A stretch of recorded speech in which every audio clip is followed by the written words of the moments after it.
চাঁদপুরে ডাকাতির প্রস্তুতিকালে আগ্নেয়াস্ত্রসহ ৫ ডাকাতকে আটক করেছে জেলা গোয়েন্দা পুলিশ। অভিযানের সময় উদ্ধার করা হয়েছে এলএনজি গান, গুলি ও দেশীয় অস্ত্র।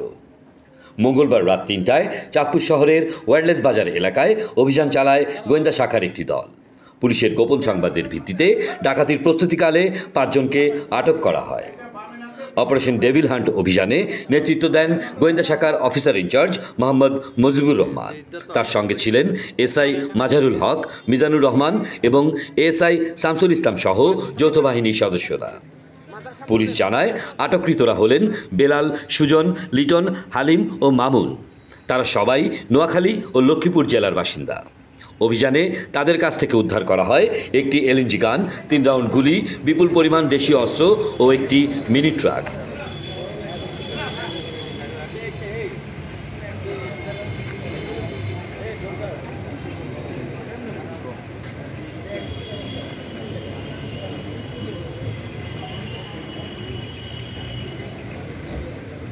এটা দিয়ে মনে বাঁধলো, হ্যাঁ হ্যাঁ বাঁধলো মনে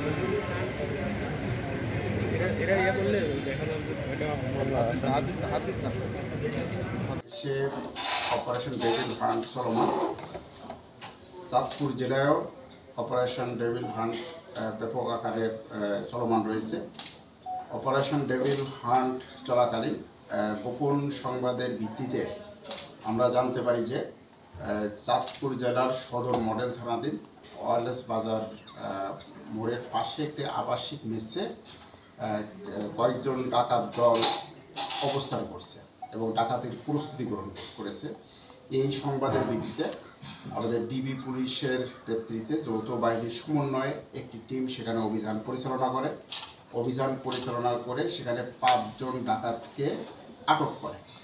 এই ডাকাত তাৎক্ষণিকভাবে তাদের নিকট থেকে একটি দেশীয় আগ্নেয়াস্ত্র এলজি, ৩ রাউন্ড অ্যামুনিশন, তারপরে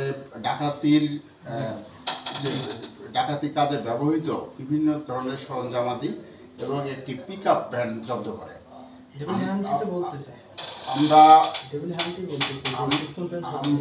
আমরা এই ডাকাতদের বিরুদ্ধে প্রাথমিকভাবে তাদের ব্যাপারে আমরা তথ্য সংগ্রহ করেছি। তাদের অনেকের নামে একাধিক মামলা রয়েছে। পুলিশ জানায়, অপরাধীদের বিরুদ্ধে কঠোর ব্যবস্থা নেওয়া হবে এবং সাধারণ জনগণকে অপরিচিত সন্দেহজনক ব্যক্তিদের বিষয়ে পুলিশকে তথ্য দিতে অনুরোধ করা হয়েছে। চাঁদপুরের গোয়েন্দা পুলিশের এই অভিযানে বড় ধরনের একটি ডাকাতির পরিকল্পনা নস্যাৎ হয়েছে। ডেস্ক রিপোর্ট, দৈনিক ৫২।